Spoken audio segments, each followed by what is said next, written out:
Hello, and welcome to day 9 of the 12 days of Celtic mythology. I think I might have said that it was day 7 yesterday. If I did, apologize. It was day 8. Might just be getting a little bit tired and confused here. Who knows? So, over the 12 days, we've been working our way through a story called The Adventures of Art, Son of Conn. And each day I tell a bit more of the story and take some ideas from it to talk about. And we look at some specific aspect of Celtic myth, usually, or maybe one or two. If you find it difficult to follow the story this way with all these side roads, then never fear, there's links where you can read the story or hear me telling it in a oneer, and those are in the description below the video. I really appreciate your donations on Ko-fi if you're enjoying this series, so please help out if you can. And thanks so much to the people who have donated or become patrons since I started the series. So far in the story, Conn, the king, has forced a woman called Beicva to marry him, although she was actually in love with his son Art. When Art and Beicva met, for some reason, she told Conn that her name was Delvkive, the daughter of Morgan. Now, this marriage seems like it just wasn't meant to be because Conn refuses to give Beicva up, but it's just causing all kinds of trouble. There's a famine going on in Ireland, and the Druids say it's because he married this woman. Now, out of the blue, Beicva has sent Art, Conn's son, the one she was in love with, on a quest to find Delvkive, the woman she originally claimed to be. I hope you're following this. It's like a soap opera. So Art set out to look for Delvkive, but he got a bit sidetracked by a beautiful woman on an otherworldly island. So let's see what happens next. For 6 weeks, Art stayed in that crystal bower with the lovely Credja. But suddenly, one day, he remembered his quest. He began to take his leave, and he explained to the woman that he was under a geas to seek Delvkive, the daughter of Morgan. At that, Credja began to recount the many terrible dangers which lay in Art's path. She told of a dark and deadly ocean that must be crossed, teeming with terrible creatures with gaping mouths. Beyond that luckless ocean lay a wood, impenetrable and dangerous, with every branch a deadly spear point. Narrow was the path up the mountain he would encounter, and should he manage to follow it, there he would find a dark, mysterious house inhabited by 7 hags. In that house, they kept a vat of molten lead, and they were awaiting his coming. Worse still was to come should he manage to escape from that house, for he must face a black-toothed warrior who no weapon could injure. Next, he would come to a gate, and there 2 maidens would offer him cups of welcome. These are sisters of mine, Credja told him. Take care only to drink from the cup on the right when they welcome you, for the cup on the left is poison. After that, you will come to the fortress where Delvkive is imprisoned. Around it is a palisade of bronze, and on every point of that palisade is the head of a suitor of Delvkive. 1 stake remains, awaiting your own head. Art began to take his leave, unsure whether these words were intended to help him or merely to discourage him from ever departing the island of women. Credja called after him, "There is yet more danger, Art, son of Conn. Beware above all things of Doghead, the mother of Delvkive, the daughter of the king of the Dogheads, for she is the fiercest fighter that man ever met." Well, as Art stepped into his coracle, he thought to himself, there are so many terrible dangers. I might as well ignore them all.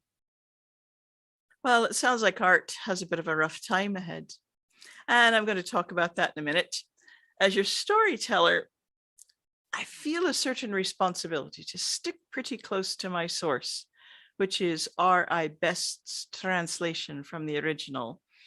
And the original is a text in the 15th century book of Fermoy.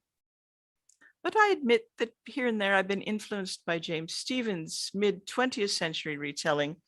I've had this book for many years, not since it was printed, but it was a gift to me many years ago, and I've really enjoyed the way James Stephens retells Irish stories.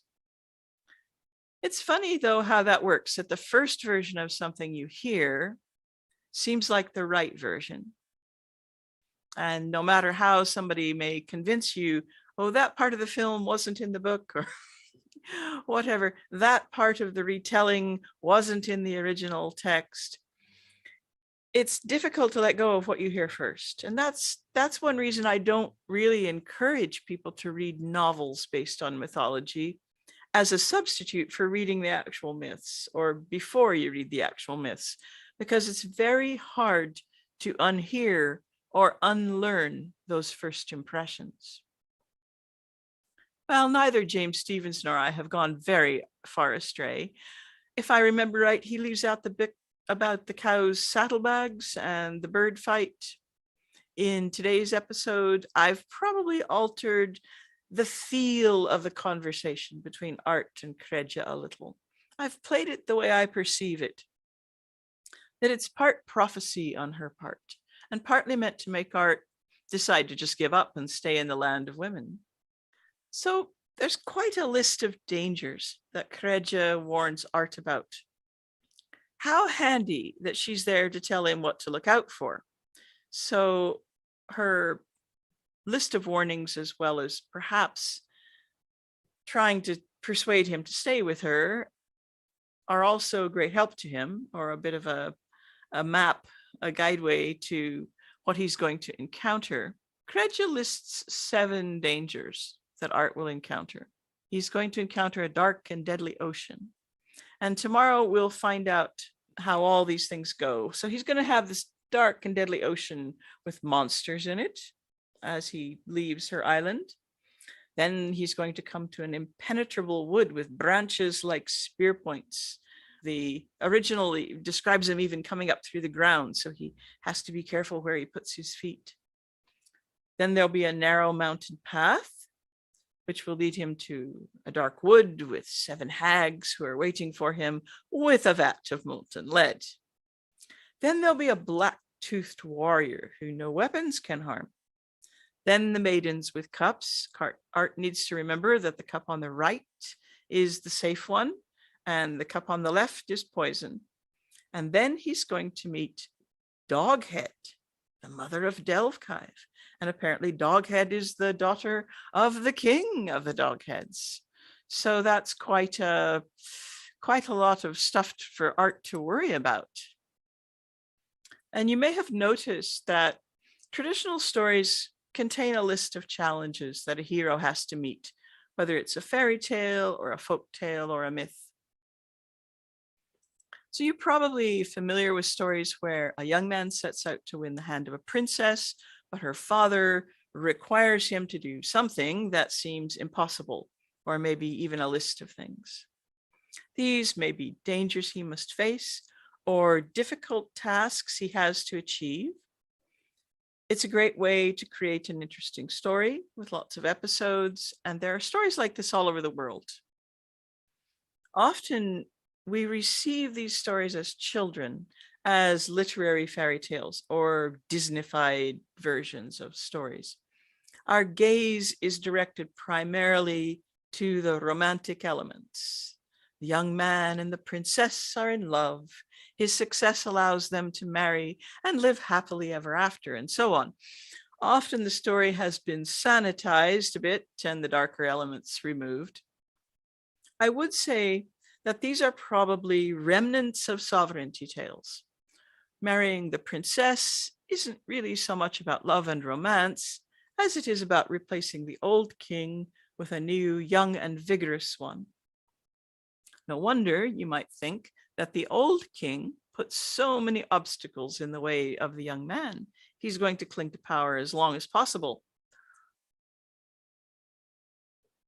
That's certainly one aspect of it, but it also tests the mettle of the young man seeking kingship.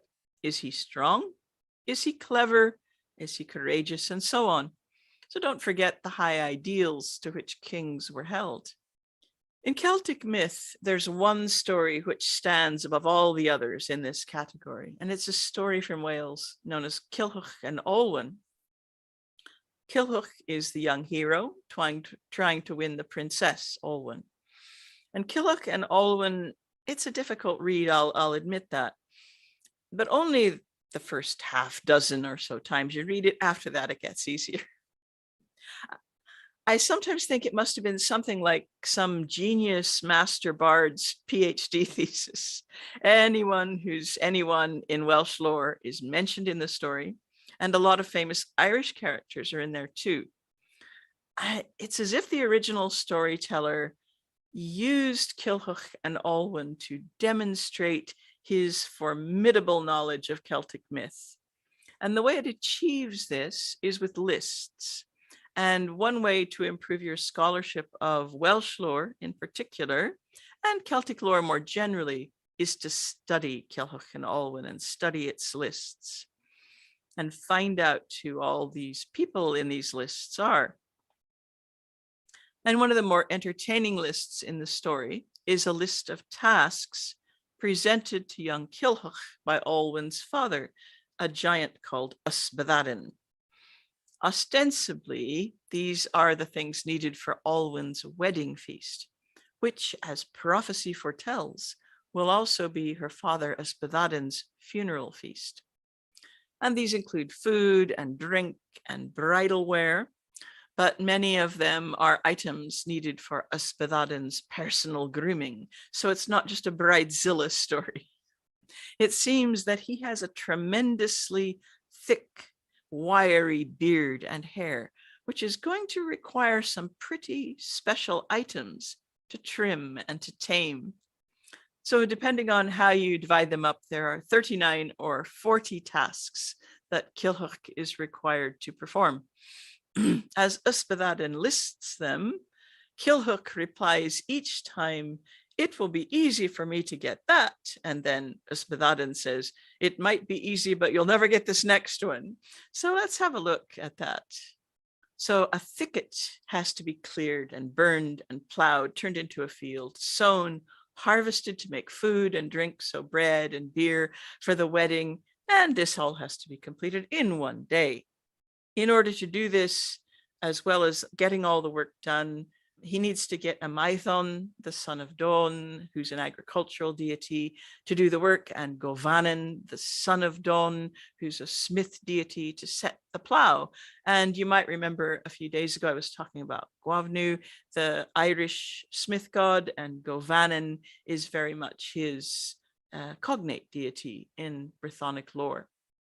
And then 3 of the tasks involve getting teams of oxen, each with names and backstories, who will do the plowing. Then additionally, Culhwch is required to plant some flaxseed, which was accidentally scattered a long, long time ago, to make linen for the wedding veil. So of course he has to somehow gather up this flaxseed. If you're familiar with flaxseed, it's tiny. In the end, some ants are enlisted to gather the seed up. And then he has to obtain some special honey to make braggot, which is a drink a bit like mead. Then he has to obtain the cup of fleur, the only cup able to hold the braggot, and the magic hamper of Gwyddno Garanhir, who's a well-known character in Welsh stories. Gwyddno Garanhir's hamper provides food for 100 people if you put food for 1 person in it, if I remember correctly.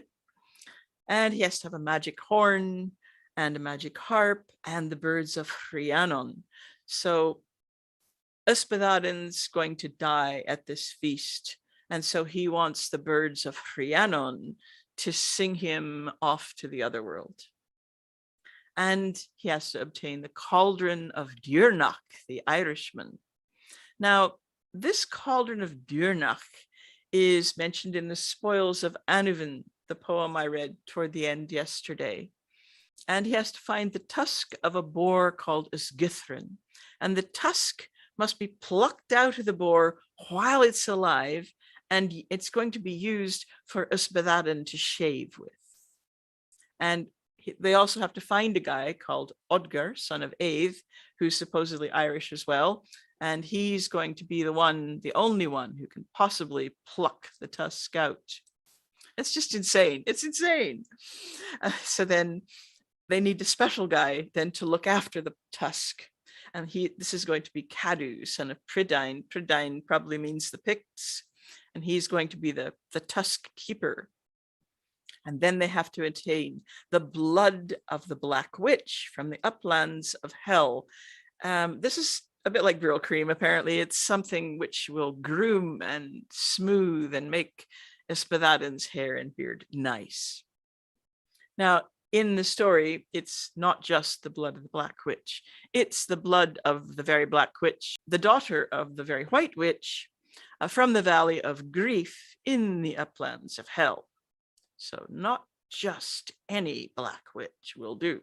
And of course, the blood must be kept warm in a special vessel that they have to obtain. And while we're on special vessels, there's some special bottles for keeping milk fresh for the feast, which they have to get. And if you keep your milk in these bottles, it'll never go sour. Now we get to the heart of the problem. There is a boar called the Turk Truith, and he has a comb and shears lodged in the bristles between his ears. He's a fierce boar. He's enormous. He's supposedly an Irish king who's turned into a boar as punishment. And he's currently tearing the 5 provinces of Ireland to smithereens. And this is where it gets really interesting, because hunting the boar just turns out to be a real hassle, or alternatively, an exciting adventure, depending on your perspective. A big part of the actual story is spent hunting the Turk Truith, who interestingly has a counterpart in Irish lore called the Torc Triath, owned by none other than the goddess Brigid. So to hunt the Turk Truith, they need a special dog called Dridwen. And Dridwen requires a special leash that has to be obtained, and a special collar, which has to be obtained, and a special chain. And then it turns out there's no way they're ever going to hunt the Turk Truith unless they find Mabon ap Modron, who's another deity, because only Mabon can control Dridwen. Problem. Mabon's missing. He's been missing for a long time.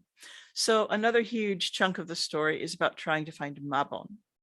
They do eventually find poor Mabon imprisoned in a dungeon under Gloucester Castle beside the River Severn.